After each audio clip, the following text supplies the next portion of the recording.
be working so hard, time will fly, I promise. I'm thinking that, you guys know what it's like now, don't you? I'm thinking of some of you what came to the last event on assertiveness. I've already heard a really good success story.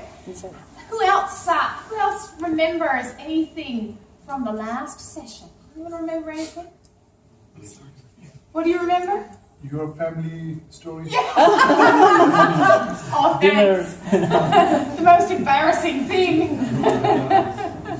Yes, I guess it just helps us to understand that it's something we all have to learn. Yeah, it is, absolutely. The question is, after the presentation, do we get a copy of your PowerPoint? Well, the rest of your colleagues and your peers can answer. What do you think? Do you get a copy? Yes. Absolutely. One for everyone in the audience. $50. I think you've paid quite enough to be here already. Thank you very much. So yes, absolutely.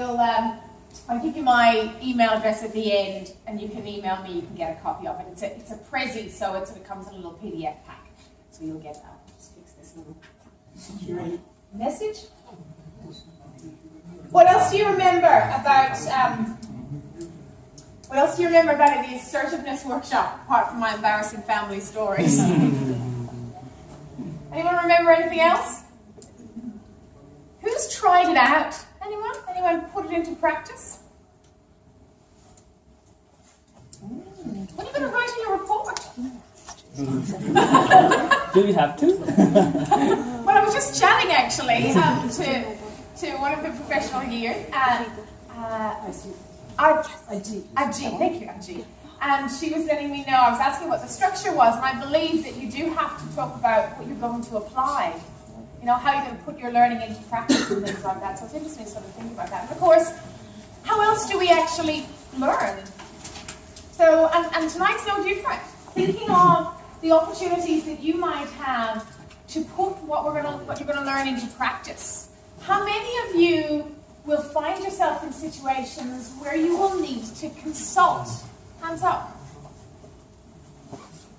Absolutely. You all will. You probably do this already. There's probably something that you actually are involved in already. If not, it's definitely going to be something that will come in handy when you look at your career in the future. And this is really interesting. Michelle just introduced me and sort of set the scene a little bit in my background. Other things that I do is I do a lot of HR work, human resources work in organizations. And about 10 years ago, HR sort of moved into a new way of working. It's called business partnering. And over the last 2 years, the areas of finance in organizations have moved into this concept of business partnering. So HR is there, finance is there. Who do you think's next? IT. That's exactly it. So what you're about to sort of experience tonight is a little glimmer into how business people want IT people to actually interact. Yeah? And again, the challenges that HR people have, the challenges that finance people have are the same. You're trying to engage with a business person who isn't knowledgeable about the things you're knowledgeable about. But at the same time, you need each other. Yeah? They need to tell you what their business problems are so you can solve them. And you need to actually consult with them to find those things out. And that's really what we're going to have a look at tonight. How we can actually work with the business to get them to work best with us. Sorry about this. Let me just see if it goes away. So we're going to have a bit of a look at what is consulting. We'll have a look at models of consulting. We'll have a look at some specific consulting skills as well. We'll do as many as we possibly can. Some of them will focus on more than others, but that's really what we've got in store. You're more than welcome to take pictures. I'm very conscious, though, that your phones have limited space. So if you prefer, email me, and you can get all of the content, if that's going to be better for you. So it's completely up to you. So let's start at the very beginning. And let me tell you a story. we're blessed here in Melbourne. We've got a beautiful bay out there. And this story starts off on the bay. There were some people in a boat on our bay, and they got into a bit of trouble. And they were talking in the boat and thinking, what are we going to do? We're very nervous about dealing with the situation that we're in, and there's all these sharks in the bay that we need to watch out for. All these really nasty things that we need to sort of watch out for. So what are we going to do? Who will swim to shore and get us some help now that we've run into trouble out in the bay? And one person puts up their hand and they say, I will. I'll get out, I will swim to shore, I will get some help.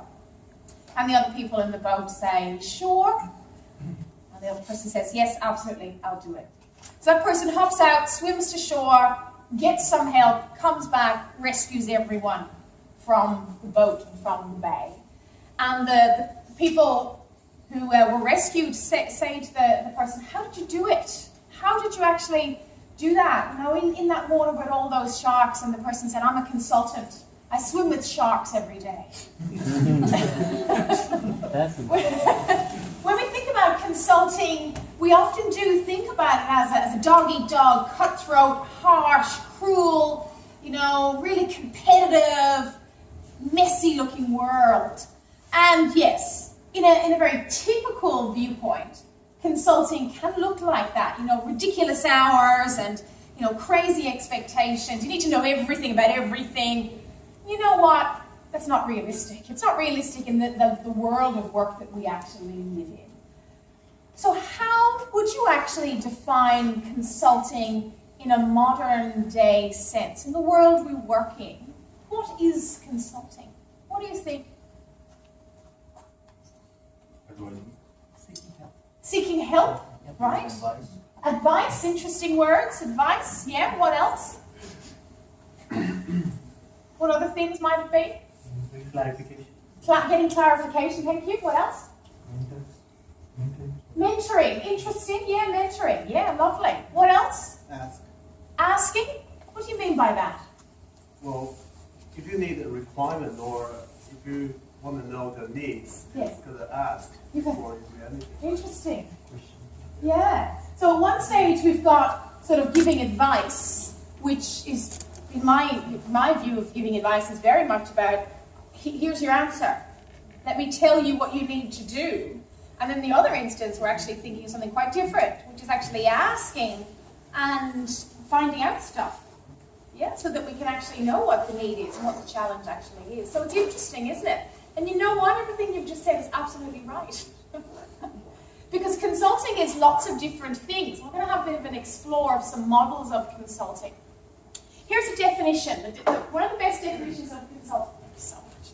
One of the best definitions of consulting is from Peter Block, who wrote the book called The Flawless Consultant.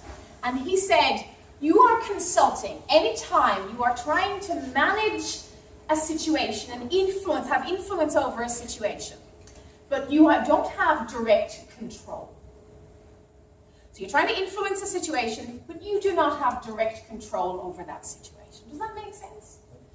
So it really helps us understand that as a consultant, it's not about us necessarily having all of the right answers, but us having all of the right questions. So it makes us actually view consulting from a different angle, from a different perspective. So it really helps us start to understand what skills we actually need to consult. And this is what our clients want. Your clients actually want you to ask. They want you to ask questions. They don't know what they don't know about your topic because they don't have the knowledge and the insight that you do. So they want you to find out about their business. They want you to really listen. They want you to interpret and see beyond the obvious. So really identify what is the core challenge that they're actually facing. They want you to expand their view. They want you to get them thinking, get them actually engaged and looking at things from a different angle. Of course, they want you then to do stuff after that. Managing expectations, following up, anticipating what might come in the future. They want you to be aware of perhaps challenges that they might want. So it's interesting to sort of look at that from a consulting perspective. So some of the skills we actually need are things like managing relationships, dealing with resistance and pushback, listening skills, and being able to help clients work through a changing landscape where things are uncertain and things that are absolutely unsure.